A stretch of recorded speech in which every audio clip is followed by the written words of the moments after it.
कोई भी एटम दूसरे एटम से गैस होने के लिए इनर्ट गैस होने के लिए या तो वो शेयरिंग करेगा कोवेलेंट बॉन्ड, या तो ट्रांसफर करेगा आयनिक बॉन्ड, या तो डोनेट करेगा कोऑर्डिनेट बॉन्ड। कोऑर्डिनेट बॉन्ड भी कोवेलेंट जैसा ही होता है लगभग, ताकत मतलब। अगर ये बात सही थी तो और कुछ पढ़ने की जरूरत ही नहीं है, चैप्टर खत्म कर दो सर। लेकिन बेटा ऑक्टेट रूल के कुछ लिमिटेशन लोगों ने खोजे, आइए वो लिमिटेशन लिखें, हमको स्कूल लेवल से पता भी होने चाहिए। तो लिमिटेशन ऑफ ऑक्टेट रूल जो कि हमने बड़ा 6 लिखा है, उसमें सबसे पहला पॉइंट लिखेंगे बच्चों रोमन नंबर 1, और पहला लिखेंगे the incomplete octet of central atom. केवल इतना, और मेरी बात सुनते जाएंगे और लिखते जाएंगे। बेटा जो भी मॉलिक्यूल नेचर में एग्जिस्ट कर रहे थे, इन जनरल लगभग सच्चाई बताऊं तो 70-75% मॉलिक्यूल ऐसे थे वाकई में जो इनर्ट गैस कन्फिग्रेशन रखते थे, लेकिन कुछ ऐसे भी थे, 25-30% ऐसे भी थे जिनमें सेंट्रल एटम का ऑक्टेट कंप्लीट नहीं था, लेकिन फिर भी वो मॉलिक्यूल नेचर में बनता है, एग्जिस्ट करता है और स्टेबल है। तो ऑक्टेट रूल पे तमाचा पड़ गया कि नरे यहाँ पे सेंट्रल एटम का ऑक्टेट कंप्लीट नहीं, तेरे हिसाब से तो नहीं बनना चाहिए, मॉलिक्यूल बन रहा था। तो ऑक्टेट रूल वाले मुंह छुपा लिए। आइए एग्जाम्पल देखें। जैसे बच्चों, हटा दूँ, आगे बढ़ें, एग्जाम्पल लिखें। Yes sir. इंग्लिश लिख देंगे बच्चों, लिखेंगे in some compounds comma the number of electrons surrounding the central atom is less than 8। बस इतना, इज लेस देन 8 तक। यहाँ तक इंग्लिश लिखो तो हाँ बोलो, और फिर लिख दीजिएगा बच्चों आप लोग एग्जाम्पल कि नेचर में कुछ ऐसे मॉलिक्यूल भी मिले जिनमें ऑक्टेट कंप्लीट नहीं था सेंट्रल एटम का, तो कायदे से ऑक्टेट रूल के हिसाब से तो नहीं बनने चाहिए, वो बने थे और स्टेबल भी थे। एग्जाम्पल लिखेंगे बेटा स्मॉल ए। जो पहले एग्जाम्पल आपको पता होना चाहिए, बड़ा फेमस है बच्चों, वो है BeH2। BeH2 आपको पता है सर, बेरिलियम सेकेंड पीरियड का एलिमेंट होता है, आउटर मोशन में 2 हैं, 2 ही हाइड्रोजन के साथ बॉन्ड बना रहा है सर, तो ऑक्टेट कैसे स्टेबल है सर? ऑक्टेट नहीं हुआ। हेलो, मेरी बात समझ पा रहे हो? मैं फोटो ही बना देता हूँ, जैसे BE, ये एक H, ये दूसरा H। तो सर बेरिलियम का आउटर मोशन में 2 हैं, 2 ही बॉन्ड बना, 2 और 2 4 हुए सर, ये एग्जिस्ट नहीं करना चाहिए, नेचर में एग्जिस्ट कर रहा था। बेचारे ऑक्टेट रूल वाले दुखी हो गए। और लिखो एग्जाम्पल एक और, बी लिखो BCl3, मतलब बोरॉन के साथ 3 क्लोरीन। बोरॉन के आउटर मोशन में कितने होते हैं बच्चों?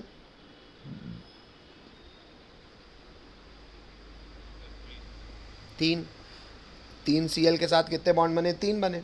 3 और 3 कितने हुए? 6। ऑक्टेट तो कंप्लीट नहीं है, मॉलिक्यूल नेचर में एग्जिस्ट नहीं करना चाहिए, कर रहा था। ऑक्टेट रूल का लिमिटेशन है भाई, ऑक्टेट रूल की कमी है। ऑक्टेट रूल आज पूछा गया भाई क्यों कर रहा है, ऑक्टेट कंप्लीट नहीं है सेंट्रल एटम का, सेंट्रल एलिमेंट का, लेकिन एग्जिस्ट कर रहा था, लिमिटेशन है, कमी है ना। चलो लिखो तो हाँ बोलो। ऑड इलेक्ट्रॉन मॉलिक्यूल नहीं एग्जिस्ट करने चाहिए, क्योंकि ऑक्टेट अगर कंप्लीट है या ट्रांसफ़र से या शेयरिंग से, तो जो भी आपके पास एक थे वो शेयर होके या दे के अब इवन हो चुका होना चाहिए। तो ऑड इलेक्ट्रॉन मॉलिक्यूल का एग्जिस्टेंस तो बनता ही नहीं ऑक्टेट के हिसाब से, लेकिन ऐसे मॉलिक्यूल नेचर में एग्जिस्ट कर रहे थे जिनमें ऑड इलेक्ट्रॉन्स मौजूद थे। आइए देखें, जैसे बेटा NO, देखो बड़ी सुंदर सी फोटो इसे NCERT नहीं बनाई है। नाइट्रोजन के आउटर मोशन में कितने होते हैं बच्चों? 5। तो 1 2 3 4 5। ऑक्सीजन के होते हैं 6। डबल बॉन्ड कर गया तो ऑक्सीजन का तो ऑक्टेट कंप्लीट है। नाइट्रोजन का ये वाला इलेक्ट्रॉन जो अलग से बना हुआ है सिंगल, क्या ये ऑड इलेक्ट्रॉन है ना? हेलो, बोलना पड़ेगा, बोलना पड़ेगा बच्चों। Yes sir. क्या इस ऑड इलेक्ट्रॉन की पेयरिंग हुई? नहीं। तो ये ऑड इलेक्ट्रॉन बच गया, ऑक्टेट कंप्लीट नहीं है, तो ये मॉलिक्यूल एग्जिस्ट करना नहीं चाहिए। दैट मीन्स नाइट्रिक ऑक्साइड, जिसका formula NO, must not exist in nature, but it does. Octet rule वाले से पूछा गया, जवाब नहीं मिला, तो लिमिटेशन हो गया। और एग्जाम्पल देखो, नाइट्रोजन डाइऑक्साइड, मतलब 2 नाइट्रोजन के साथ ऑक्साइड। नाइट्रोजन डाइऑक्साइड की आप लोग ये फोटो ना बना के पहले NO की बनाओ तो हाँ बोलो भाई। नाइट्रोजन के आउटर मोशन में 5 होते हैं सर, ऑक्सीजन के आउटर मोशन में 6 होते हैं। हमको पीरियोडिक टेबल से पता है ऑक्सीजन ज़्यादा इलेक्ट्रोनेगेटिव है सर, तो ऑक्सीजन को इलेक्ट्रॉन्स पहले दो। तो मैंने इस ऑक्सीजन का ऑक्टेट कंप्लीट कर दिया डबल बॉन्ड बना के, और इस ऑक्सीजन के पास क्योंकि 6 थे, 2 की कमी थी, तो यहाँ कोऑर्डिनेट कर दिया। अब इस नाइट्रोजन को देखो बेटा, इस नाइट्रोजन ने यहाँ इसके आउटर मोस्ट में 5 थे, 2 बनाया तो 5 और 2 हुए 7। ऑक्टेट तो कंप्लीट नहीं है और ये ऑड इलेक्ट्रॉन भी बचा हुआ है, इसका तो ऑक्टेट कंप्लीट नहीं है, इसने इन दोनों का कर दिया, तो कायदे से NO2 एग्जिस्ट नहीं करना चाहिए, ऑड इलेक्ट्रॉन बचा हुआ है। पर ये भी मॉलिक्यूल नेचर में एग्जिस्ट कर रहा था। ऑक्टेट वालों से पूछा गया भाई इसको तो बनना ही नहीं चाहिए, पर ये तो एग्जिस्ट कर रहा था नाइट्रोजन डाइऑक्साइड। वो नहीं बता पाए तो ऑक्टेट रूल ने फिर थोड़ा सा शर्म महसूस की कि भाई हम तो कहीं गलत हैं। तो ये दूसरा लिमिटेशन हो गया। लिखो तो हाँ बोलो, पहले लिखो, लिखो तो हाँ बोलो। Roman number 3 is the expanded octet.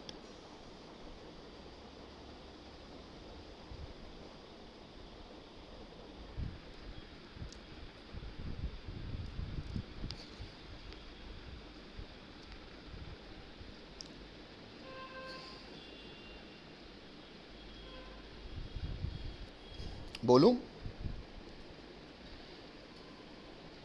Yes, sir.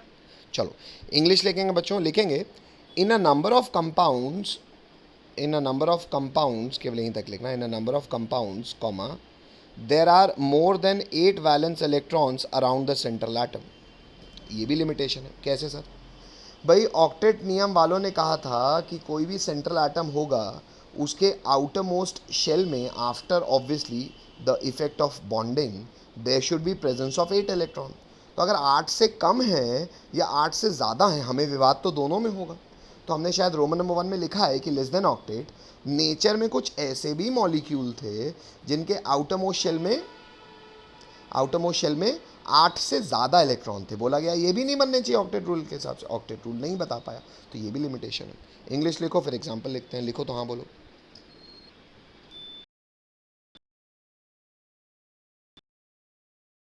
Outer most shell में 6 होते हैं, 6 फ्लोरीन है, तो 6 और 6 12 हो गए। नहीं एग्जिस्ट करना चाहिए, एग्जिस्ट करता है।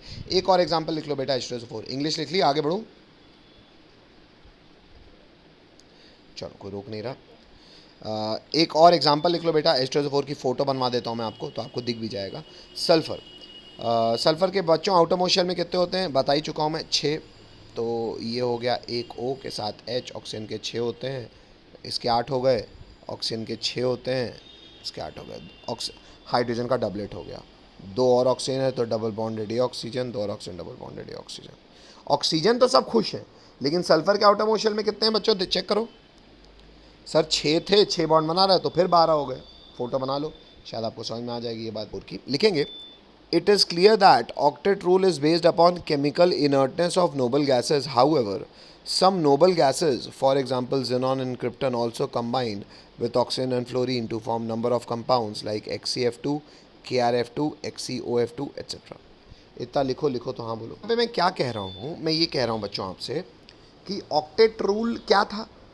सर इनर्ट गैसेस को देखा गया और देखा गया कि इनर्ट गैसेस हमेशा रिएक्ट नहीं करते, हमेशा मोनोएटॉमिक एग्जिस्ट करते, मॉलिक्यूल तक नहीं बनाते इन जनरल नेचर में। कुछ समय बाद ये हुआ बेटा कि इनर्ट गैसेस में, सारे इनर्ट गैस नहीं पर जेनॉन और क्रिप्टन कुछ ऐसे इनर्ट गैसेस थे जो नेचर में एग्जिस्ट नहीं कर रहे थे इस रूप में, पर लैब में ऑक्सीजन और फ्लोरीन के साथ इनके भी कंपाउंड्स बनने लगे, जैसे कि HCF2, KrF2, HCAF2 एक्सेट्रा, और भी बहुत सारे। तो ऑक्टेट रूल पूरा ही के पूरा चाट गया। क्यों? क्योंकि भाई ये कह रहा था इनर्ट गैस कभी रिएक्ट करेंगे ही नहीं, क्योंकि उनका ऑक्टेट कंप्लीट है और इसलिए लोग उनकी तरह होना चाहेंगे। तो जो जिनकी तरह होने जाने के पीछे थ्योरी बनी थी वही रिएक्शन करने लग गए।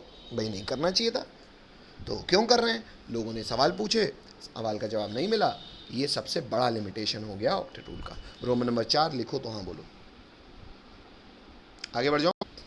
हिंदी में मैं ये कह रहा हूँ बेटा कि आज हालांकि ऑक्टेट रूल के बाद हम आज की तारीख में जानते हैं कि किसी भी मॉलिक्यूल का, कोवेलेंट मॉलिक्यूल का शेप कैसा होगा, वो हम उसके लिए थ्योरी पढ़ेंगे, लेकिन वो अब हम पढ़ेंगे आगे। ऑक्टेट रूल के बाद वो थ्योरी बनी है। तो ऑक्टेट रूल के ज़माने तक लोगों से, ऑक्टेट रूल वाले से पूछा गया यार बताओ इस मॉलिक्यूल का शेप क्या होगा, उन्होंने कहा नहीं पता। पूछा गया भाई ये 2 मॉलिक्यूल हैं, एक मॉलिक्यूल है ए, एक मॉलिक्यूल है बी, कौन ज़्यादा स्टेबल कौन कम स्टेबल, रिलेटिवली कौन ज़्यादा स्टेबल कौन कम स्टेबल, रिलेटिव स्टेबिलिटी का अर्थ हुआ, कह नहीं बता पाएंगे। तो लेकिन आज हम बता सकते हैं। तो ये आज जो हम जान सकते हैं वो ऑक्टेट के टाइम पे जो नहीं जानते तो कायदे से ऑक्टेट का लिमिटेशन है। तो लिखने के लिए आदमी ये भी लिखता है। चलो, इतनी बात समझ में आती है सबको? आगे बढ़ जाऊँ। अब आइए लिमिटेशंस को दूर करें बेटा। आयनिक कम भाई हर यहाँ पे थोड़ी सी कुछ थ्योरियाँ लिखी हुई हैं, लेकिन हाँ यार वैसे थोड़ी से मैं कुछ आपको डेफिनेशंस ज़रूर लिखवाना चाहूँगा बच्चों, क्योंकि चलो ये डेफिनेशंस बाद में पढ़ेंगे बेटा। मुझे याद दिला देना सर आपको कुछ डेफिनेशंस, हालांकि याद ही रहेगा पर फिर भी जो बच्चे भी थोड़ा सा ध्यान से सुन रहे हो वो सुन ले मेरी एक बात को, कि मुझे कुछ डेफिनेशंस बतानी है आपको, आप मुझे याद दिला देना, है ना। अच्छा मेरे को डाइपोल तो बताना ही पड़ेगा ना, तब ना मैं उसकी बात कर पाऊँगा। चलो सबसे पहले मैं आपके साथ एक कॉमन बात कर लेता हूँ। क्या बच्चों, क्या आप ये बात जानते हो भाई, जो हमारे लिमिटेशन है ऑक्टेट रूल के, अपन एक काम करते हैं स्टेप बाय स्टेप ही काम करते हैं। जो हमारे लिमिटेशन है ऑक्टेट रूल के, वो लिमिटेशन क्रमांक 1 क्या है? कोई भी बच्चा पढ़ के सुनाए, सिर्फ हेडिंग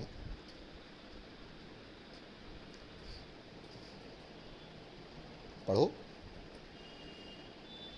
अरे कोई भी। Incomplete octet of the central atom. Central atom का ऑक्टेट इनकम्प्लीट था। लिमिटेशन क्रमांक 2, Odd electron molecule. लिमिटेशन क्रमांक 3,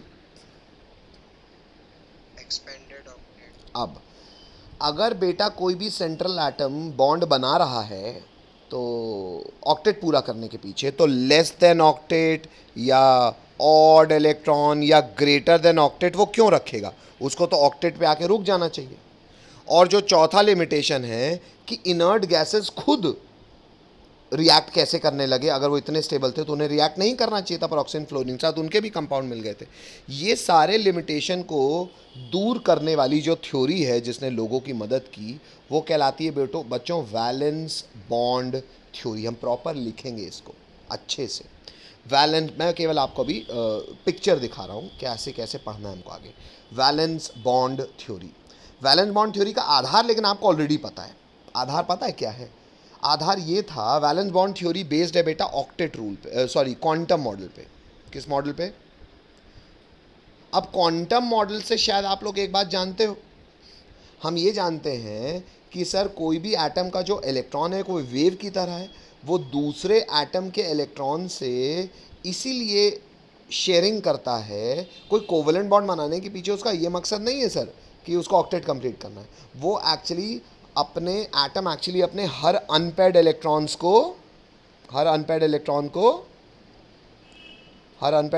को बोलना पड़ेगा, पेयर कराना चाहता है। हर अनपेयर्ड इलेक्ट्रॉन की अगर पेयरिंग हो गई तो क्या होगा बच्चों? सर एक अनपेयर्ड इलेक्ट्रॉन एक टाइनी मैग्नेट की तरह है। टाइनी मैग्नेट की, क्योंकि सर मैग्नेटिक फील्ड क्या होती है? अगर इलेक्ट्रॉन चलता है सर तो apart from electric field magnetic field भी बनाता है। हम जानते हैं सर इलेक्ट्रोमैग्नेटिक वेव, तभी तो हम इलेक्ट्रॉन को कहते हैं। तो सर अपने चार्ज का तो कुछ नहीं कर सकता, पर जो उसकी मैग्नेटिक फील्ड है, अगर ऑपोजिट स्पिन का इलेक्ट्रॉन आ गया तो कम से कम अपनी मैग्नेटिक फील्ड नॉर्थ से साउथ जाती है, कम से कम अपने मैग्नेटिक फोर्स को तो ज़ीरो कर लेगा, इसके द्वारा एनर्जी ज़ीरो कर लेगा। एनर्जी घटी तो स्टेबिलिटी बढ़ी। हेलो, ये आप जानते हो शायद, अब बोलना पड़ेगा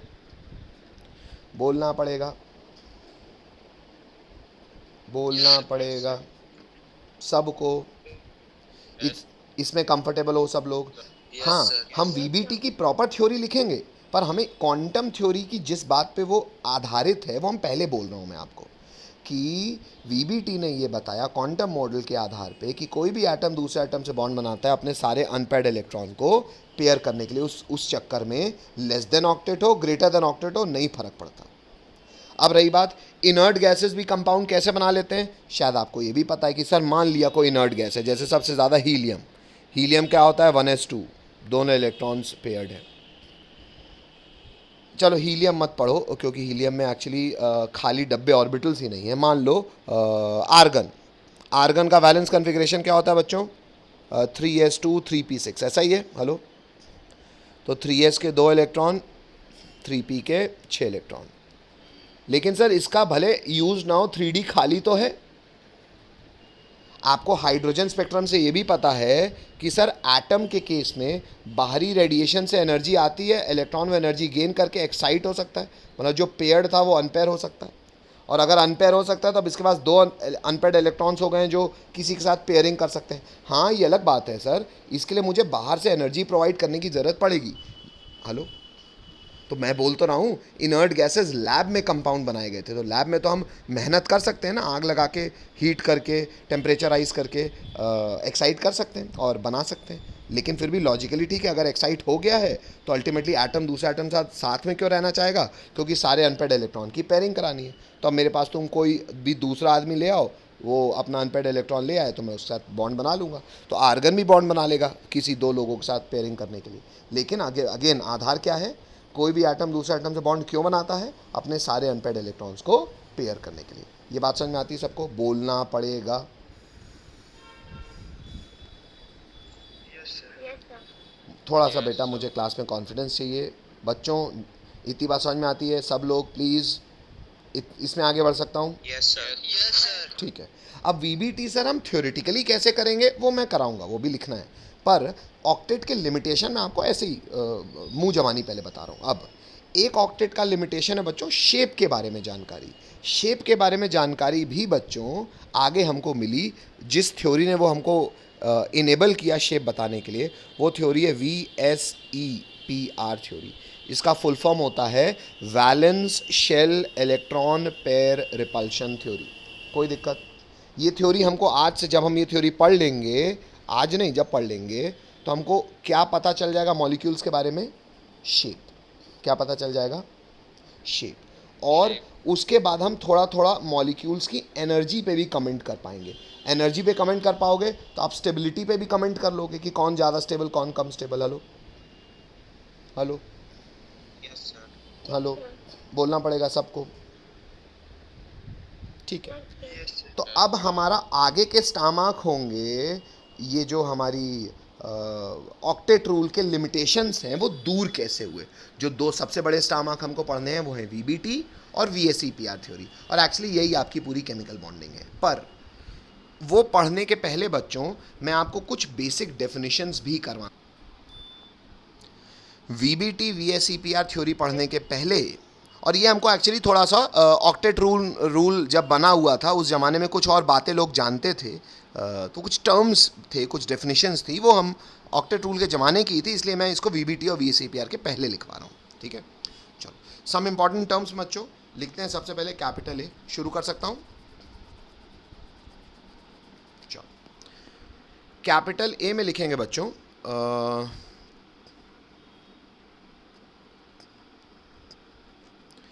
आयनिक और इलेक्ट्रोवैलेंट बॉन्ड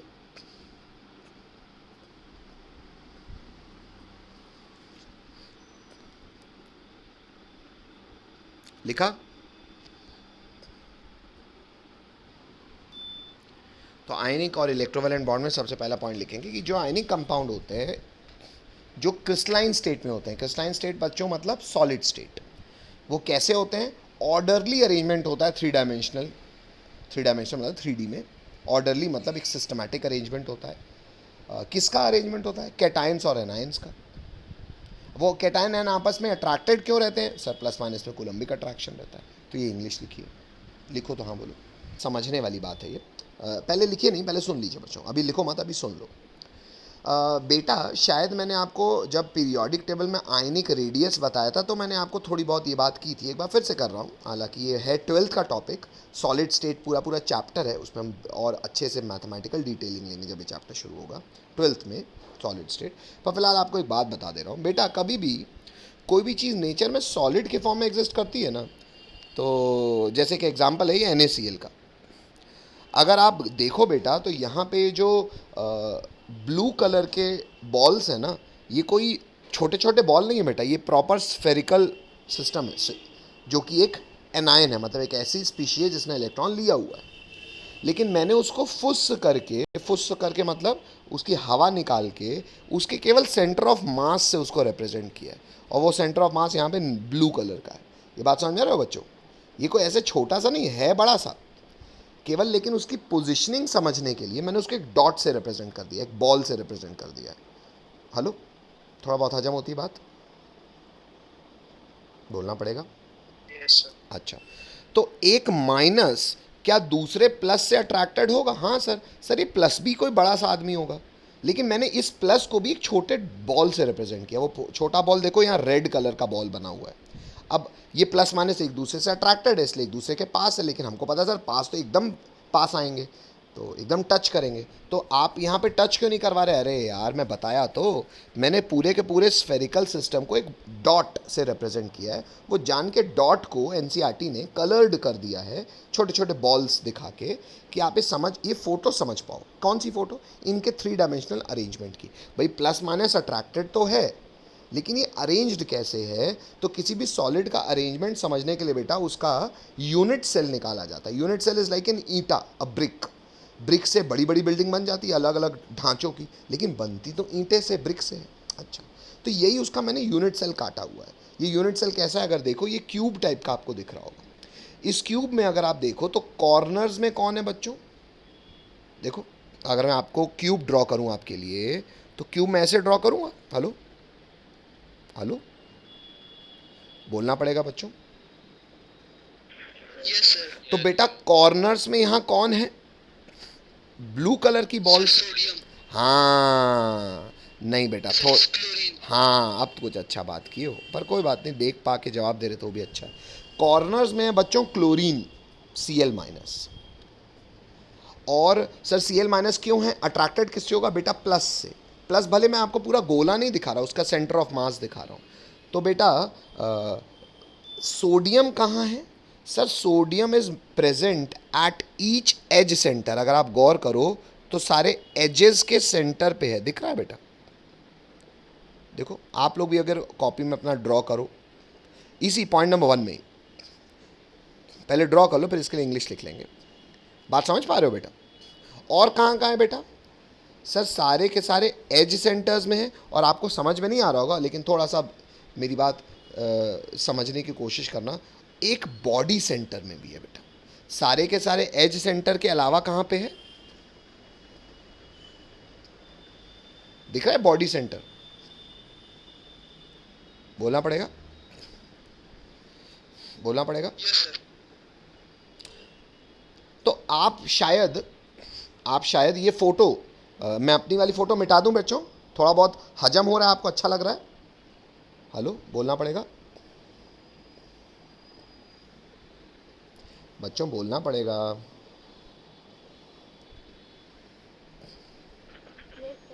यस सर। मैं अपनी फ़ोटो हटा रहा हूँ, आप बाजू वाली फ़ोटो अभी भी बनी हुई है एनसीईआरटी वाली, आप ड्रॉ कर सकते हो। मैं इंग्लिश लिखने में ज़्यादा इंटरेस्टेड हूँ, क्योंकि क्या है, फ़ोटो उतनी सुंदरता से दिख नहीं रही होगी। मैं इंग्लिश लिख रहा हूँ। Cl माइनस कहाँ मौजूद है बच्चों? At each corner of cube. Cube को मैंने क्या टेक्निकल नाम दिया बच्चों? Unit cell. और Na+ कहाँ मौजूद है बच्चों? एट ईच कौन सा सेंटर? एंड एक और जगह है बेटा, कहाँ? At, body centre. नहीं समझ में आ रहा,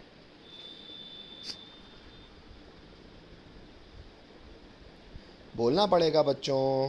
कहते हैं आयनिक कंपाउंड जो सॉलिड बनाते हैं, सॉलिड को हम क्या कहते हैं? इंग्लिश बताओ, आपने लिखी हुई है। आयनिक क्रिस्टल क्या कहते हैं? Crystalline solid.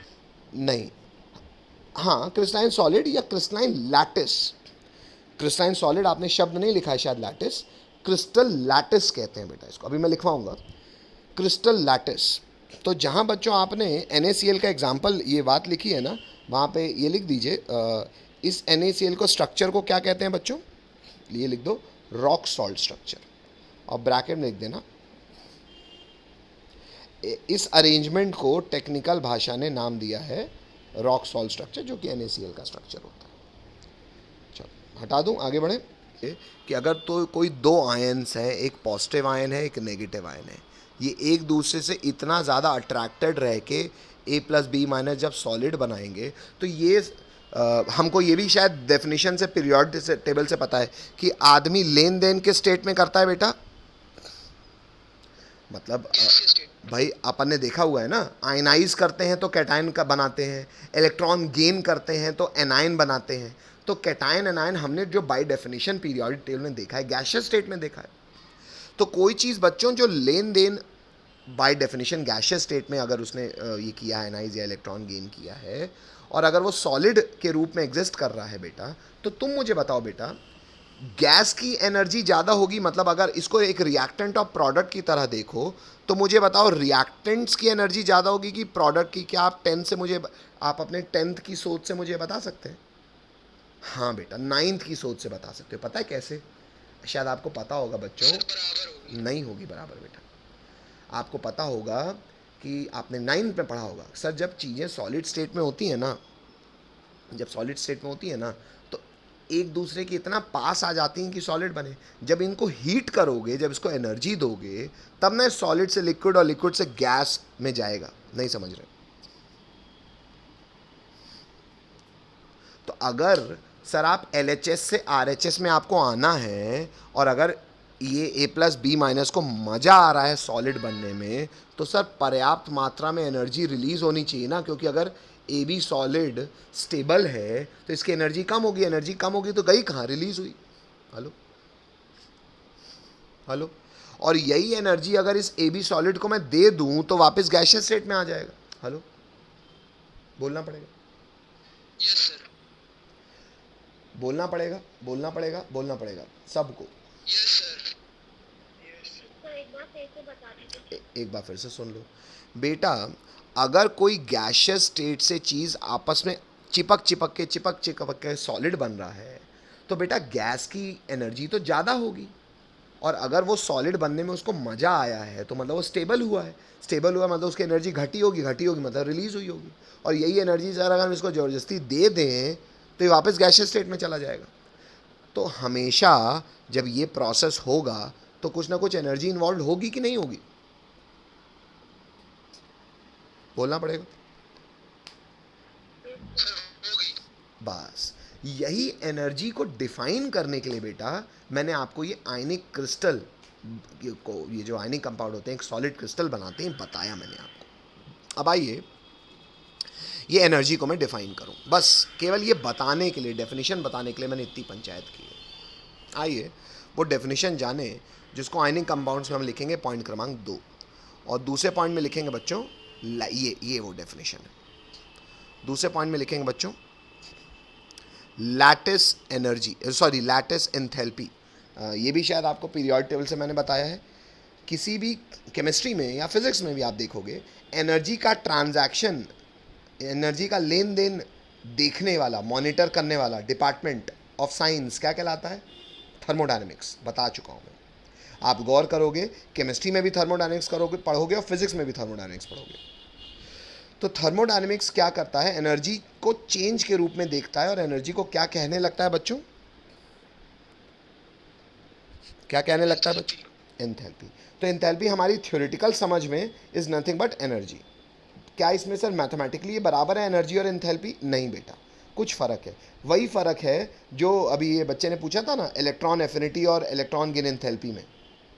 हेलो, मैथमेटिकली दोनों में फ़र्क है। Hello hello. Yes sir. लेकिन थ्योरेटिकली दोनों लगभग सेम चीज़ हैं। अब मैथमेटिकली क्या फ़र्क है सर, वो थर्मोडायनेमिक्स से समझ में आएगा, ठीक है। पर अभी के लिए थ्योरेटिकली मान के चलते हैं, जब भी एनर्जी बात होगी तो हम एंथैल्पी शब्द का इस्तेमाल करेंगे। तो पॉइंट नंबर 2 है लैटिस एंथैल्पी। लैटिस एंथैल्पी की डेफिनेशन लिखेंगे बच्चों, बड़ी ज़रूरी है बोर्ड के हिसाब से भी।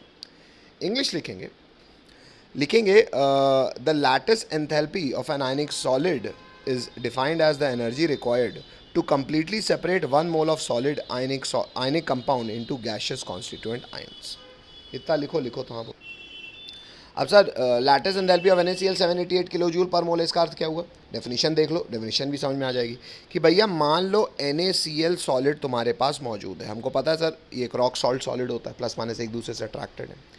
बेटा इसको आप क्या करो, इसको आप हीट दो, एनर्जी दोगे तो 1 मोल, हम हमेशा मोल में काम करते हैं, 1 मोल आयनिक सॉलिड को उसके कॉन्स्टिट्यूएंट यानी कि जिनसे वो बना है गैशियस आयंस में जब तोड़ोगे तो इस प्रक्रिया में जो भी एनर्जी चेंज है, हमें हालांकि पता है एनर्जी लगेगी, ये मैं आपको कॉमन सेंस से समझा चुका हूँ कि इसमें एनर्जी लगेगी, लेकिन हम हमेशा थर्मोडायनामिकली एनर्जी कैसे दिखाते हैं, कॉमा करके मेरे पास जगह नहीं तो मैं ऊपर लिख रहा हूँ डेल्टा एच से। ये एंथैल्पी चेंज है, लेकिन फिलहाल ये एंथैल्पी चेंज कौन सा है बच्चों, लैटिस एंथैल्पी है। तो इसको रिप्रेजेंट कैसे करेंगे, LATTIC, छोटा सा डेल्टा एच के नीचे लिख देंगे डेल्टा एच लैटिस। और डेल्टा एच लैटिस कितना है बच्चों, ये एनर्जी लग रही है कि रिलीज हो रही है बच्चों, फिलहाल इस मैंने क्योंकि उल्टा लिखा है, मैंने सॉलिड को गैस में बदला है, तो इस प्रक्रिया में, इस रिएक्शन में, इस चेंज में, रिएक्टेंट से प्रोडक्ट आने में एनर्जी लगेगी कि रिलीज होगी बच्चों, सर रिलीज होगी। नहीं बेटा, कॉमन सेंस के साथ बोलो, बैल मत बनो। फिर से सोच लीजिए, इंग्लिश लिखी भी हुई है ऊपर आपने। सर लगेगी। बेटा इंग्लिश में रिक्वायर्ड का अर्थ शायद लगेगी ही होता है, क्योंकि मैंने इंग्लिश उल्टी लिखवाई है। मैंने आपको कहा था गैस जब सॉलिड बनेगा तो रिलीज होती थी ना, मतलब जब तुम ऐसे आओगे ना मेरे भाई, तो ऐसे आओगे तो रिएक्टेंट ये कहलाएगा और प्रोडक्ट ये। क्या मैं ऐसे आया हूँ अभी फिलहाल डेफिनेशन में, मैं तो ऐसे आया हूँ, तो इस प्रक्रिया में तो लगेगी ना, नहीं समझ रहा, हेलो हेलो। Yes sir. हाँ, तो अगर अभी आप डेल्टा एच लैटिस इस प्रोसेस के लिए डिफाइन कर रहे हो तो वैल्यू क्या होगी बच्चों इसकी, प्लस 788 किलो जूल पर मोल। प्लस मतलब बच्चों एंडोथर्मिक। नहीं समझ में आता है, बोलना पड़ेगा सबको। Yes sir. Yes sir. हटा दूं, आगे बढ़ूं,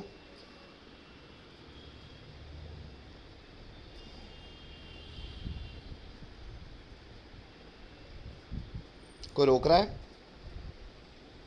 सर टाइम हो गया फिजिक्स की।